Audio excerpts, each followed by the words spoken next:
What happened here? On the YouTube, so it's a little different to set up, so sorry about that. Okay, I'm live again. We're only 20 seconds in, but how does it look? I can't see because of the sun. All right. It's Fridays for Future. You know Greta Thunberg. She's now asking people, and I'm in total agreement with her, to make a live, just do your Fridays for Future from your home, from your wherever you are with your family, or even if you're alone. Do your Fridays for Future with your banner. I have, instead of the banner, I've got Roger and Roger the Reality Rooster and LCP the Low Carbon Panda.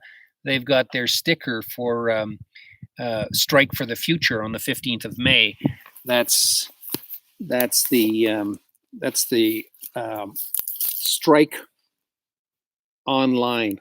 Geez, I've forgotten what the what the hashtag is, but anyway, you can look on my. I think I put one up on Facebook, so you can check it out. The title of this program, this live stream, I won't make it too long. It's Friday. The title of this live stream is COVID-19 in ConscienceLAND. And I wanted to make just a comment to anyone who's listening, or maybe this will be repeated and we can have more information exchange later. But what worries me a little bit, and this is not a conspiracy theory, this is just the reality that's happening in the world right now, is everyone is looking at the social media and they're all getting freaked out by the COVID-19 coronavirus. And they're running around and taking the toilet paper off all the shelves, and they're cleaning the shelves of food and the rest of it, which is, not a bad idea. Our little friend just fell off his perch there. Okay, so it's not a bad idea to stock up and to be prepared so that you don't have to go to the shopping. As happened in China, when people were quarantined, well, they had to have food delivered to them. Now, I used to live in China, and I know that actually that's not a huge problem.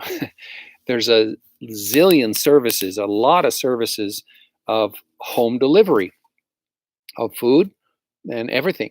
So actually, the quarantine was not pleasant. I'm sure I wasn't there, but I'm sure it wasn't pleasant. But the people were very, very.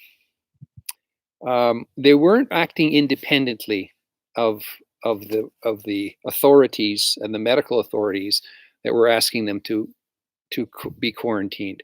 Of course, some people didn't do it, and they were put in another quarantine. They were taken off the street, and when they had to leave their homes, they had to go through checkpoints. You see, there's another difference in China, especially in the cities. Basically, the hutongs and the other different, residential areas are actually, many of them are, especially the old ones, they are cordoned off. They have actually walls around them. And that's just from the very, very old system. But that came in pretty handy in China during the worst part of the lockdown and quarantine. Why? Because then people self-organized in their own communities. They checked who was going out and who was coming in. And actually what they did is they just assigned, they took orders from people in the apartment buildings, probably by floor or something like that.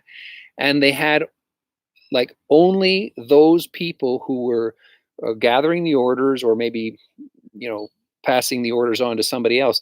They only had certain designated people who would go to the shopping and get all the things that people needed in different bags, and then bring that all back. And then the bags would be distributed back to the people who ordered that that food and supplies. So what you got was not hoarding. Number one, everybody getting what they needed, food, um, and probably not much waste. Right? People weren't wasting food; they were buying what they needed or they could get, and they were just eating what they uh, could get. And I don't. I'm sure there were problems, but the reports that I got back were that basically it worked pretty well. Um, and we see that now the pollution over China was reduced significantly while the quarantine was going on, and and I would guess that there was a huge decrease in food waste. Huge. People would not waste food. Of course, you're not going to waste food when you don't know if you're going to get your next meal. People did not waste food. So, why I say this thing is COVID-19 in conscience land is because maybe this is just exactly what has to happen in our world, in our societies, so that people begin to realize that you can't treat the supply chain as if it's going to be around forever. You can't take for granted that the food stores are going to be full of food. We have to be better citizens of the countries that we live in. Or, of course, I invite you to become a citizen member of Conscience Land. But whatever basis you take it on, we need to begin to behave in a more community-minded way. It's not just about whether we have food ourselves. It's about whether everybody is getting what they need, not more than they need, just what they need. And so, I don't wish this on anyone, because of course it's very disruptive to the way you've expected your life to be. But your life is going to change dramatically, dramatically. And we're seeing a little bit of a a preview of this dramatic difference in the way we feed ourselves. So I'm not happy about it, but I think we should use it as an instructive um, lesson, an important lesson. Now, the reality is, it's only China really that suffered, and of course Italy that has suffered so far in any big way. Sorry, just checking my phone. So it's only a few countries, Iran and so, that have been very, very seriously hit right now with the coronavirus. And I don't know how they have handled it in places like Italy and Iran. I don't know, but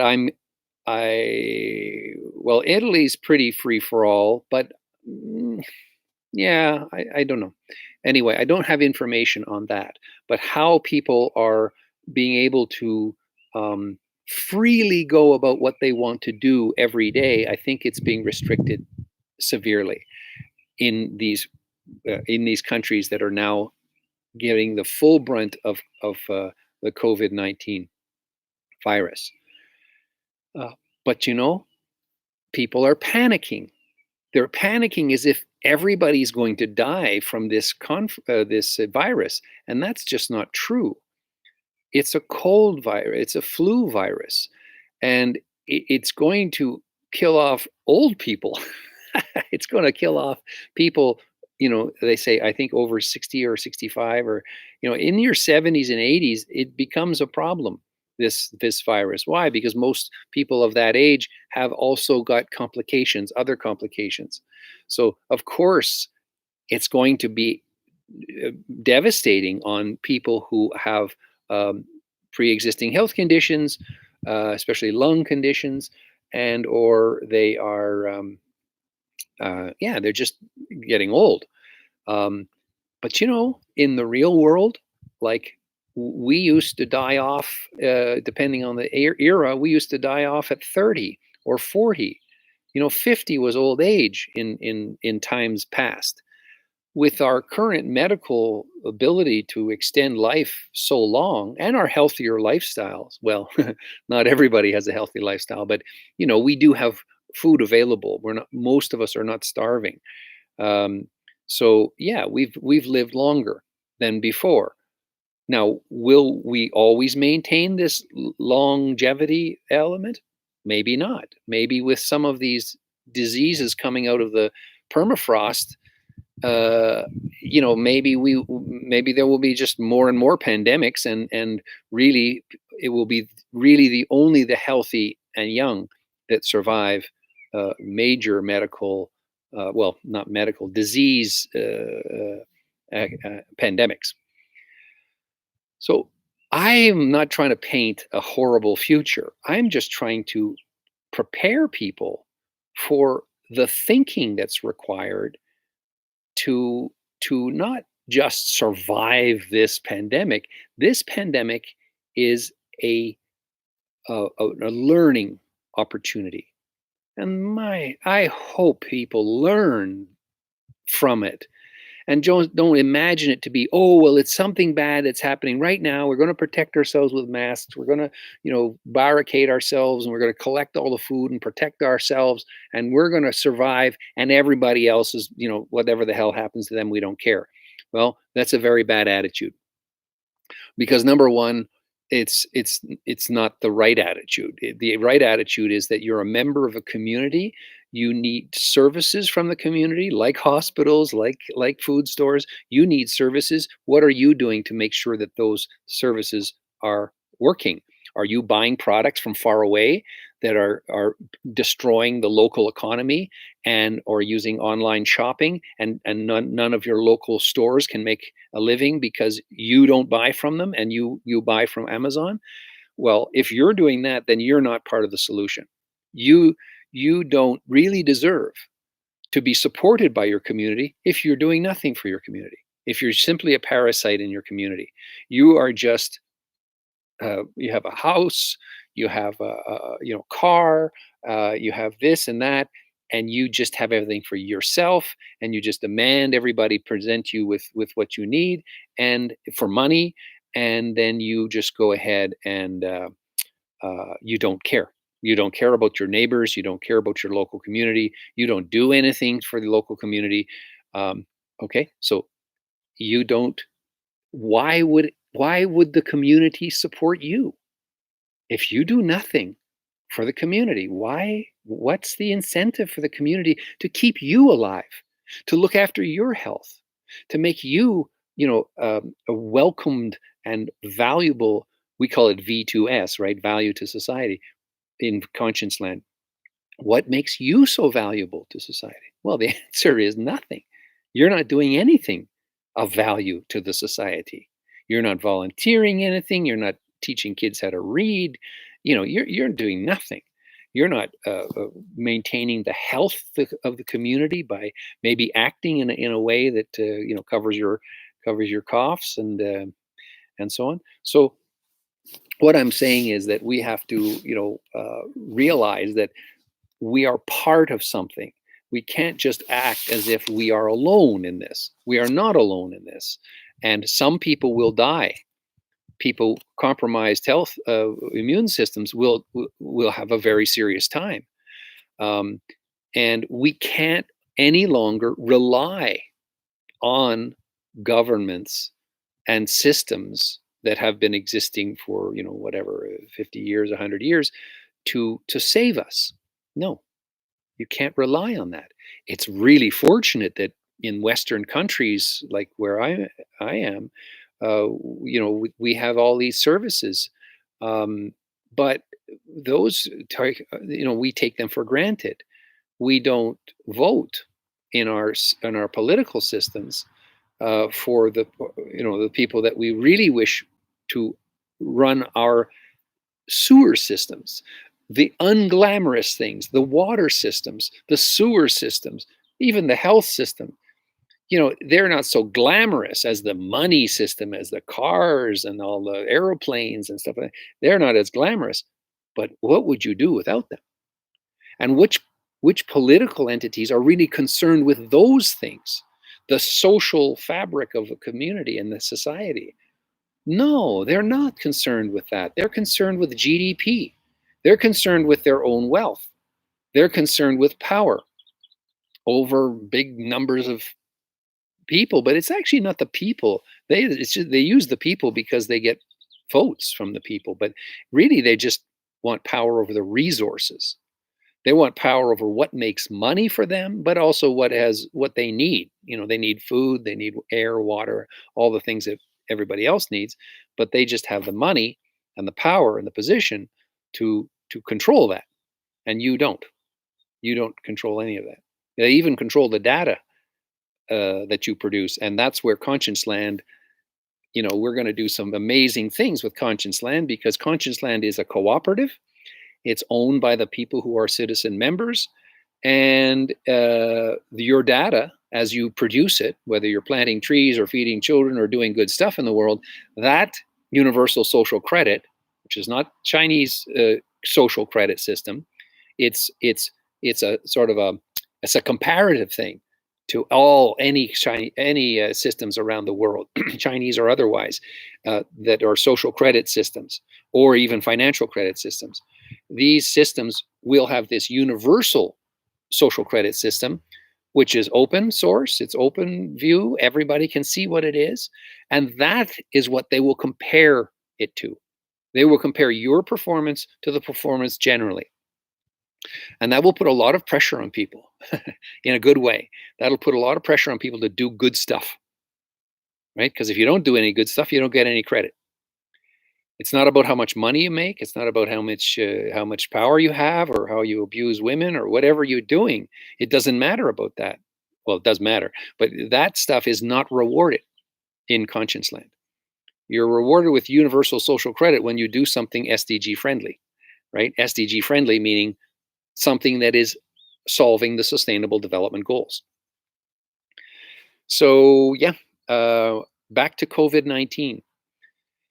COVID-19 is pointing out that we acting as a community is much more important than acting as an individual. Even though in ConscienceLAND we talk about ISR, individual social responsibility. Of course, you must have individual social responsibility. What is that responsibility toward? Society. So it's individual social responsibility is your responsibility to be part of the power of the collective power of people, primarily in your community. Why? Because you need that community in order for your survival. You need to be part of that community, and you need to be contributing to that community and making that community stronger, more resilient, and so on to the threats. And so what are the threats right now? Well, the obvious threat is COVID-19. So do you depend on your neighbors not to go around coughing in your face? Yeah, that's one thing. But you also require your neighbors to continue to do the farming, to do the distributing, to do the retailing, to do all the things that you consume. Because if they stop doing that, you're going to be in big, big trouble. So do you appreciate that? Do you appreciate what people are working to make products and services available to the community? Are you appreciating that? Or are you blindly going into the shop and you don't look at the labels, you don't look at where it's made from, you don't where it's made or what it's made from. You're not looking at any of that. You're just looking at the price and how much you get. And you don't care where it comes from. You don't care if it's full of palm oil, if it's destroying the very forests that might hold the vaccine or the preventative medicine for all the diseases that are coming our way. You're contributing to cutting down the forests, these jungles, which are full of incredible biological medicines. You're cutting them down because you're buying Nutella. which is some like 40% palm oil or some crazy number like that. So and I like Nutella too, but I don't eat it anymore. Why? Because I found out it's made from palm oil mostly. So my morality, my conscience overrides my taste buds, right? Because I don't want to cut down more forests in Indonesia and kick out more orangutans from their homes, which is just emblematic of destroying the ecosystem. They happen to be high up in the ecosystem, and there's very few of them, and they look like us.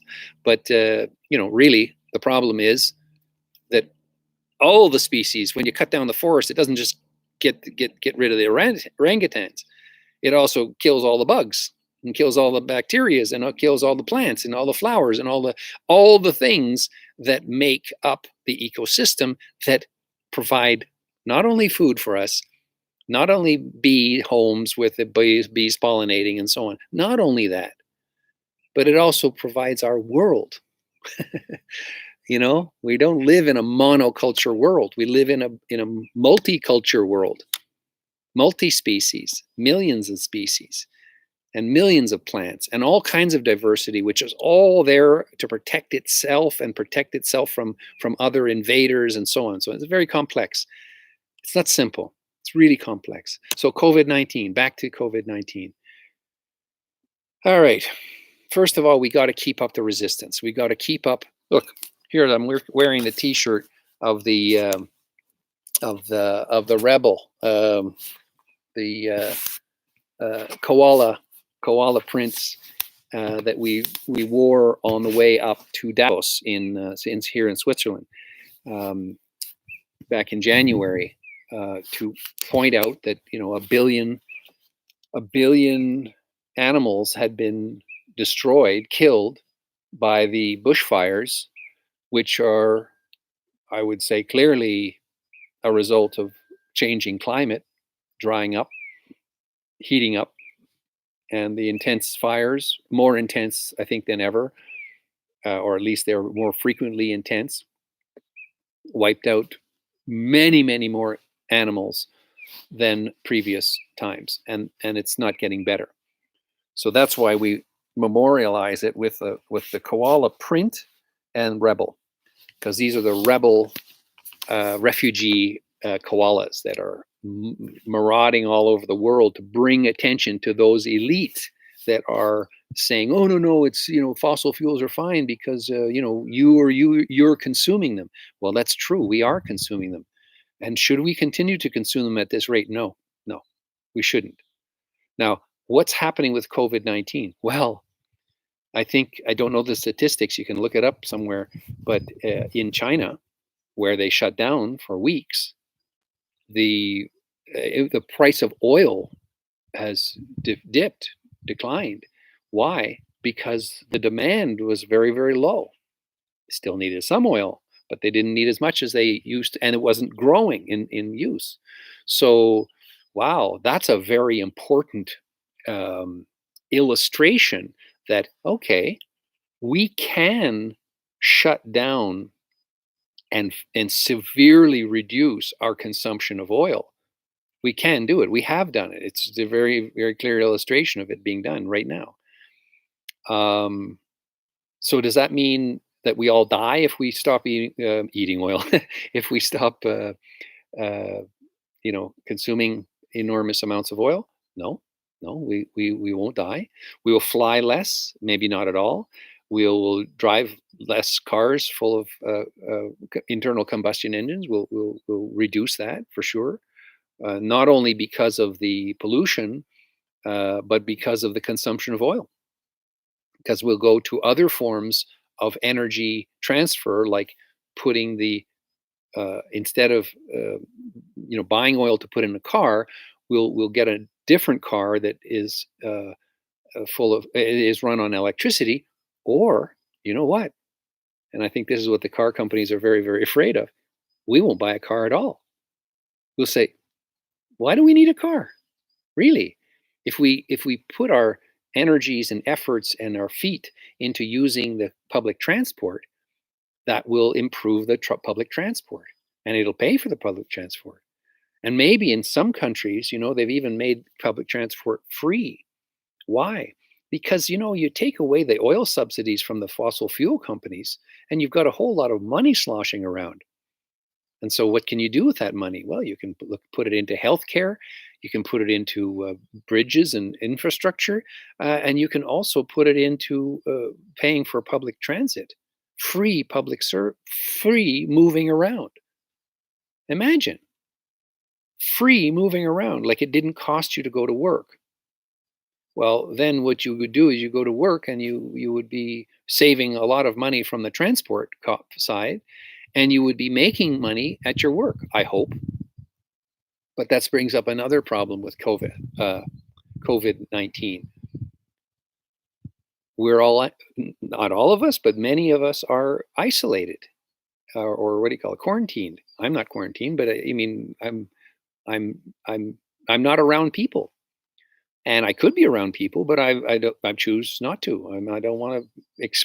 I don't want this. I want to do the social distancing now while it's really spreading around. I'll get it later. I'll get it when I want to get it. Right? I don't want to get it, but it'll probably come. I'll probably get it. Um, and but sort of on my own terms. I'm not going to force myself into meeting with great numbers of people, and then if I catch it, I spread it to other people. So why would I do that right now when I don't have to? Right? But many people have to go to work because they have a job at some office building. Well, look what's happened. All these companies, Google and Twitter, and they've all said, "Hey, everybody, stay home." I see Havas, the big ad agency, is doing a. Even though they're not quarantined in Europe or in USA, they're practicing. That whole company is an advertising company. They're just saying, all the executives, everybody stay home. We're going to try working from home. We're going to try doing our work at distance. Um, and I think I don't know, but I would imagine it's going to work out. Or they'll find the bugs and they'll fix the bugs and they'll make it work. And a lot of companies, I'm sure, will do this. So you won't be going to work at some distant area anymore. Well, that's a good thing because maybe you can spend more time with your family and your friends and in your community. That'll be a good thing after the COVID-19. That'll be good. Well, that's good for those people who retain their job. What about the people who lost their job? How many companies are going to go bankrupt? I mean, already in China, there's a number of companies that have gone bankrupt. The government's trying to, support them and put money available for small businesses. But not every small business is going to be able to survive, even with extra money, because they're so far damaged that they won't be able to recover, even if they have a little further investment. So there's going to be thousands and thousands, millions, possibly, of people who will be simply unemployed by COVID-19. And those people, that's a very big concern of ConscienceLAND. And that's what we've been working on for years, are ways that we can, not that ConscienceLAND generates the opportunities, but ConscienceLAND becomes a place where these opportunities are discussed and where new industry starts up. In ConscienceLAND, we hope that, for instance, the food industry, we can support. We have various mechanisms, which you'll learn about as you join ConscienceLAND. We have various mechanisms by which we can fund we will be able to fund small enterprise. Even activities, even just events, we can fund them. We can fund like social enterprises that are ideally things like in the food industry or the healthcare industry, or things that people really need, like food and health, in a sustainable way that serve the SDGs, the Sustainable Development Goals. So, in ConscienceLAND, we hope to attract not only funders and philanthropists and citizens who care, but we hope that we can also fund enterprises that will have a return on investment, will help you start up your company that is solving the SDGs. one of the 17 goals. But we won't only do that, we will also, promote you, like not just give you the money to start up, but we'll also have a growing marketplace for your services, especially in your community, localized. Why? Because we will say to all the people in the community where you are creating your enterprise, hey, support this person, support this young woman who's starting a what is it called, upcycled fashion business. Support that. Support this other uh, woman who's doing a food, some kind of vegetarian restaurant or something, et cetera, et cetera. And I'm using examples of women doing this. Why? Because we're always talking about men doing it. But will men be the only people unemployed? No, there will be a lot of women unemployed too. So we want to support. ConscienceLAND wants to collectively, as a co-op, you might not know it, but ConscienceLAND, we're just signing the papers probably next week, I think, for the creation of the ConscienceLAND co-op, a cooperative. It's not a corporation. It's not owned by a bunch of shareholders that don't care for anything except their money. No, this is owned by you. You're a member. You're a citizen member of ConscienceLAND. There are a bunch of other enterprises within ConscienceLAND, but you can use the example of like the two top food retailers in Switzerland are both cooperatives. Two top retailers of food, co-ops, Migros and Co-op. So does it work? Of course it works. It works great. Is it a corporation? Nope, not a corporation. Are they making bombs or digging oil out of the ground? No, no. They're food business, basically, food and other things, but basically food. So would you like to have a part of a business which is actually the things you need, the things that support your life, that make a lifestyle of health, happiness, and sustainability, LOHHAS? Would you like that? Well, I hope so, because I think most people in the world would like to have a part of that, right? They would be a member, a citizen of ConscienceLAND, and a member of the ConscienceLAND co-op. That means you have a say. You have a say in what the direction of the co-op is, and what areas it could go into. Maybe we'll have some disputes about palm oil in some areas. Well, you have a vote. You have a vote, but you're just one vote among thousands, maybe millions of votes. Who knows? If this thing grows, so of course you're important, and you're very much wanted to contribute and vote and guide and direct. But is it yours alone? No, it's not. It's the communities. And the co-op will operate and spread off more co-ops. Just one thing to say clearly, the objective of a co-op, and especially the ConscienceLAND co-op, is to create more co-ops, right? To spread the concept of cooperation around the planet. Nothing to do with countries, nothing to do with political systems, nothing to do with any of that. Of course, we have to conform to regulations, and we will do that in every country in which we're operating. But it's not about the country we're operating. It's about the human beings in the country and that human being's relationship with the planet that they're on. And so sustainable enterprises will be distributed and included in the Gaia catalog. Unsustainable will not. Unsustainable things will not be in there. So you won't get in the catalog, you won't get at the retail points, and you won't get in the other distribution methods, you won't get unsustainable stuff. You will get a focus on sustainability, lifestyle of health, happiness, and sustainability. Okay, I'm just looking at my notes. So that's the COVID-19 is creating a reality check on what it is we have available. It's creating a a reality check for your own family and yourself as to what is it you need, not what you want. What is it you need every day, and for the long term? What is it you need to stay healthy and alive? Okay.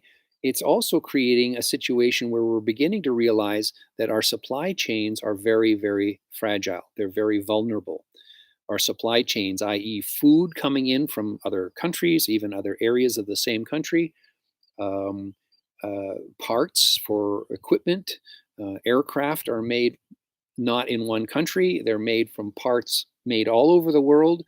Aircraft need, the way we make them now, they have to have these parts from all over the planet. So that is going to be a real big challenge as our systems have trouble in maintaining their their supply chains.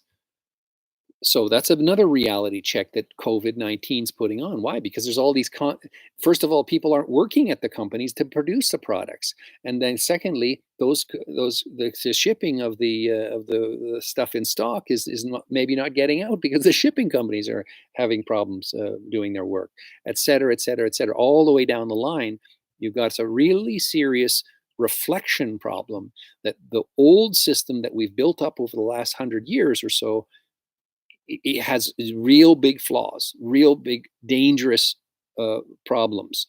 You know, one link in the chain broken, the whole chain's broken. So this is something we have to be very careful of. And the other thing is the financial system. And again, ConscienceLAND, the whole idea behind ConscienceLAND is that it's based on what we call distributed ledger technology or blockchain technology. It's based on an immutable system, a system that you cannot change. Once it's recorded, you can't undo that recording. You can't say it didn't happen. Excuse me, a transaction, anything. You can't say I wasn't there, or you can't say I didn't do that transaction, or I can't say I didn't make this statement.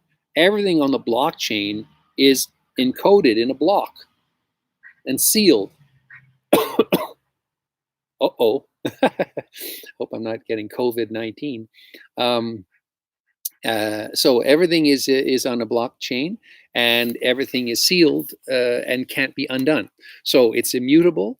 It's distributed. So it's distributed amongst many, many countries around the world. It doesn't matter what the country is. It's just a connection between computers.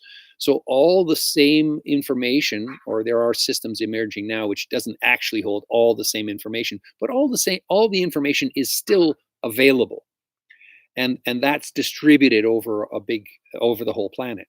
So it's very, very hard, in fact it's impossible, for anyone to attack and destroy that ledger, that record. It's impossible for them to do that. And well, it's extremely difficult to do what's called a 51% attack. It's very, very difficult. The amount of power needed to do it is quite substantial, and the bigger the network, the more difficult it is to do.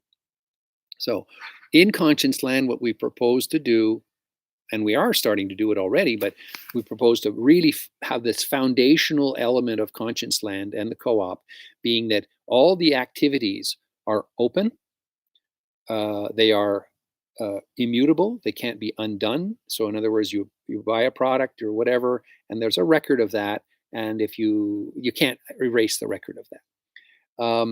And the also, it's moving toward a self-sovereign system where you're not dependent on a central bank.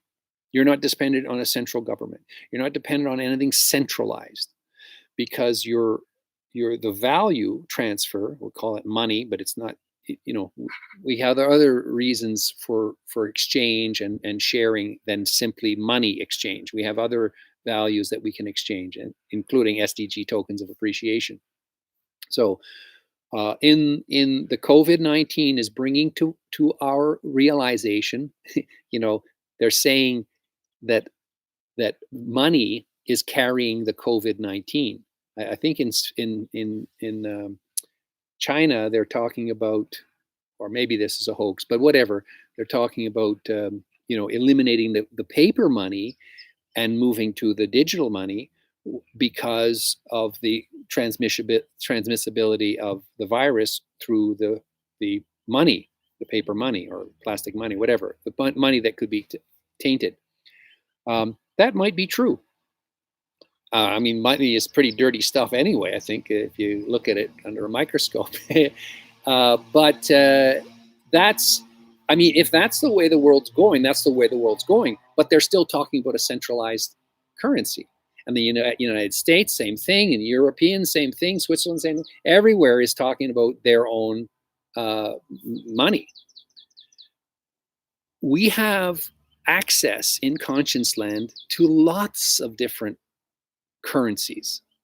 And we want to make sure that it's actually the caring currencies, the currencies of care, i.e., SDG token of appreciation. That's a currency of care. Can you buy a chocolate bar with it? No, you can't, because it's not a value in terms of, like money, you can exchange it for something. No, in the case of SDG tokens of appreciation and current currencies of a similar type, they are universal social credit tokens. They are a token of appreciation, and you give them to people who you appreciate, maybe locally, maybe through the internet, whatever. You give them to people you appreciate, and the idea is that they pass it on to someone else. So it's a pay it forward network expansion system, basically appreciating people at a greater and greater level around the world, at a more expansive scale around the world, getting people to appreciate others and their efforts to solve the SDGs. This is a good thing. It's a really good thing. Okay, but that's not a value. You can't buy a bag of carrots with that. So there's many other systems. There's Faircoin. There's all the regular cryptocurrencies that we've heard about for years: Bitcoin, Ethereum, and Monero, and Neo, and EOS, and so on, so on, so on, so on. There's so many, right? Some of them are tokens for activities. Some of them are trying to be exchange tokens, BCH, Bitcoin Cash. All of these. Bitcoin Cash is one of the ones that's really trying to be a currency, trying to be exchangeable and for goods and services, and not just a store of value like Bitcoin. So there's a lot of action and movement and a lot of innovation and a lot of energy and effort going into creating these currencies.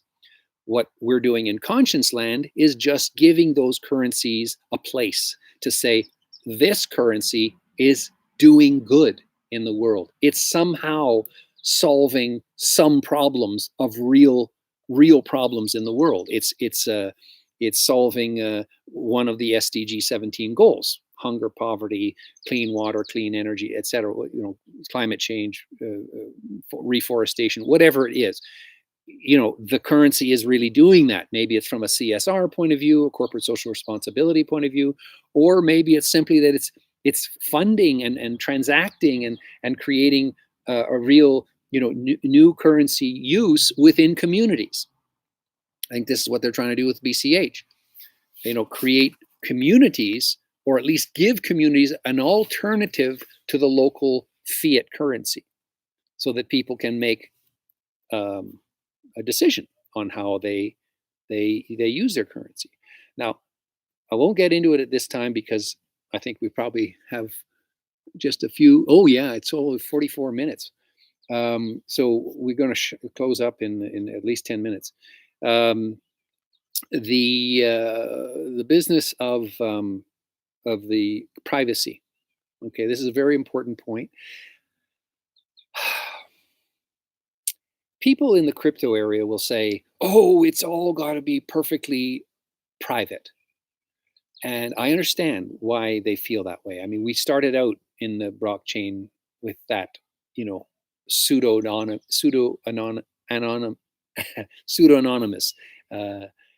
anonymity. We started out with that, but it became clear that actually you can't. I mean, with the exception of certain currencies like Monero and so on, and mixing Bitcoin or BCH, you can make them secret. You can do a transaction without being able to be traced back. But fundamentally, you can't. The system is actually made so that you do have a sender and a receiver. That's actually the way it's set up. So, um, what in conscience land, if you want to remain private, no problem. You can. But if you're not showing that you can't remain completely private. Some parts of your world can remain private. For instance, the data that you create that goes into um, uh, your safety deposit block, we call it in ConscienceLAND. Your blockchain block in which it's like your bank. It's like your safety deposit box in a bank, and the bank is the blockchain, and your block is where your data is contained, and you have the right. I mean, you have the control over how you allow that data to come outside your block, your safety deposit block. How you allow that to be used by your doctor, by your credit rating bureau, by your taxation bureau. Anything that you decide, yes, I want them to have my information, you can check it off. Some will become mandatory in wherever you live. But other things like, your consumption habits and your viewing habits and all these kind of things, that data is up to you. Well, it's all up to you actually, but this data particularly is up to you to sell or not sell in ConscienceLAND. So if you want to make some money out of selling that data on your behavior, the way Google sells your data without paying you anything, if you want to sell some of that, in ConscienceLAND, we will have aggregators who will buy it from you, aggregate it, and sell it to the others, right? And we'll also have ways that you probably can do it yourself. And you can just build up a huge database of what it is you do, for instance, in solving the SDGs. And for that, we use plotting. We use the system of plotting, which is these 3 meter by 3 meter plots in the world, 54 trillion of them that are available for to claim them for stewardship. You will take responsibility for that 3 by 3 meter plot. It could be right out here. It could be at the other side of the world. It doesn't matter where it is. It just means you've taken responsibility for that plot and you're doing something SDG friendly on that plot. You're planting trees, you're feeding children, you're cleaning a stream, whatever it is. And of course, not just one plot. You could have thousands of plots. But the idea being you're taking responsibility for that and you own the data on it. You own the data on every plot that you have the deed for. Does that make sense? Of course it makes sense. Now we're taking responsibility for various tracts of land on the planet. Now you don't own it. You don't own the land beneath that plot, but you have responsibility for it. So of course it'll run into trouble with, if you have the 3 by 3 over the White House desk in Washington, D.C., you don't own it. You can't go and sit at that desk for sure. But there will be a sort of a fun story to go along with the people who are have the deed over that White House desk, and maybe other 3 by 3 areas around the world, and that will be a story in itself. And you will have the deed for that. For that 3 by 3 area, and hopefully you do something SDG friendly on it.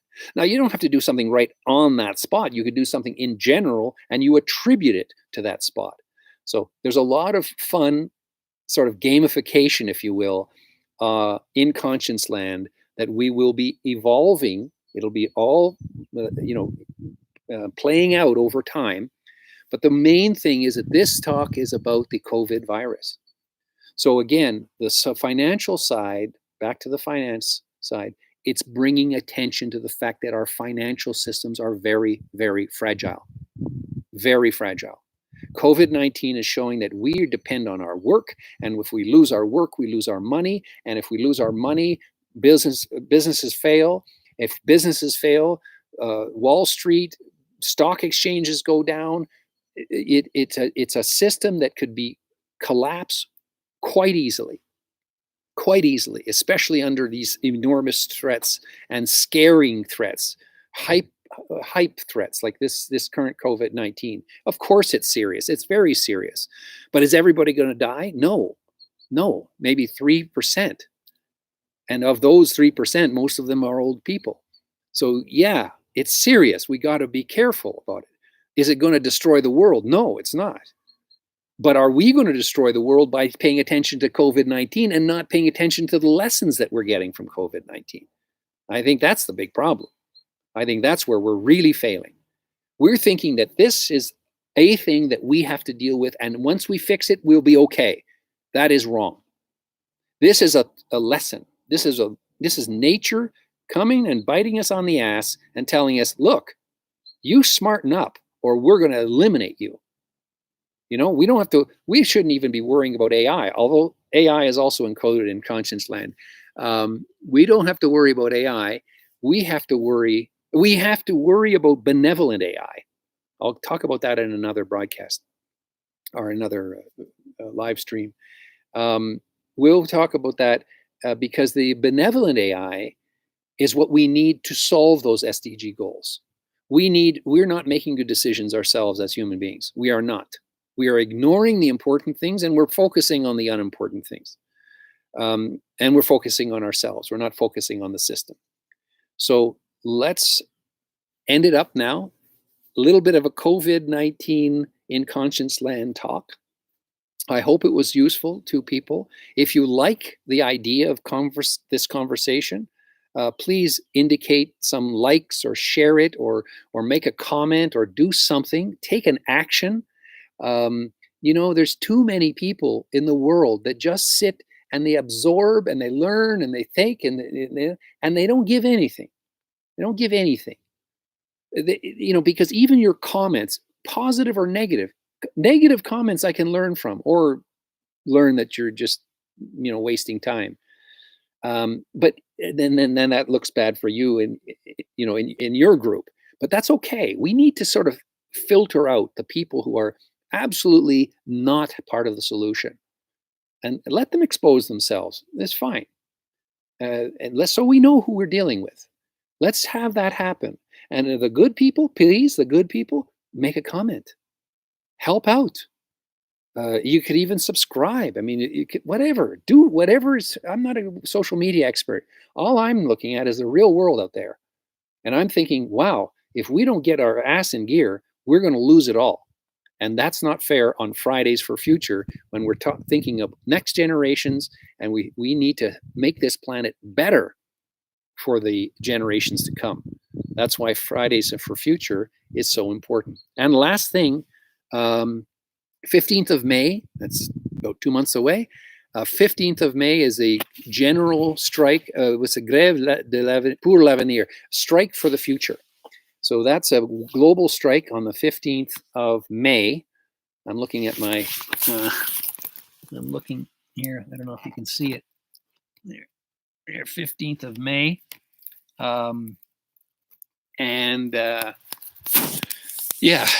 That's a global strike, and let's have more and more members and people in ConscienceLAND contributing to solve the SDGs. Number one,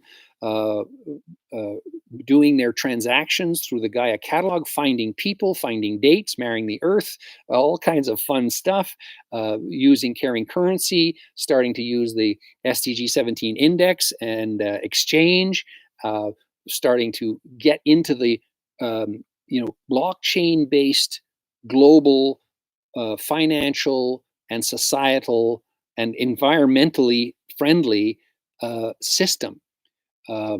Let's do that. We're getting online to get out of huge energy consumption now anyway. So let's use this opportunity and let's make it a better world. Okay, my name is Philip McMaster. Three fingers means society, environment, economy, and balance. It's Fridays for Future today, Friday, the 13th of March 13th. So Friday the 13th is not a scary day. It's a good day. Friday the 13th.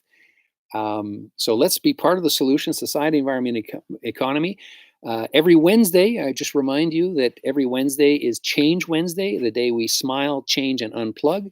Smile and make other people happy. Change something about yourself. Pick a bad habit and stop it, and pick a good habit and start it. And unplug the stuff around your home so that you're aware of what you're wasting, and also unplug yourself from your from your cell phone for 3 hours every Wednesday evening and talk to your family and your friends face to face. So this is a very, very simple ritual, let's call it, that we can promote. We also call it de-zombification, because really there's too many zombies walking around the streets now, and maybe the COVID-19 is going to also increase the zombification. So we want a de-zombification of societies. Okay, it's 55 minutes into the video. I'd like to end it here and thank everybody. I guess I'll get my little friends here to say goodbye. Um, I don't have any dogs or cats, but I have stuffed animals. So here's LCP, or Wednesday the Low Carbon Panda, and he says, let's live a lifestyle of low carbon, and a lifestyle of health, happiness, and sustainability. That's his message. And the message of Roger the Reality Rooster, right? Roger is a wake up to reality rooster. His message is, well, let's get ready for the 15th of May, the World Strike for the Future. That's LCP, the Low Carbon Panda, Roger the Reality Rooster. Buck, buck, buck, wake up, and let's get everybody that we know, our families, our friends, even people we're not familiar with. Right now, we do our protests online.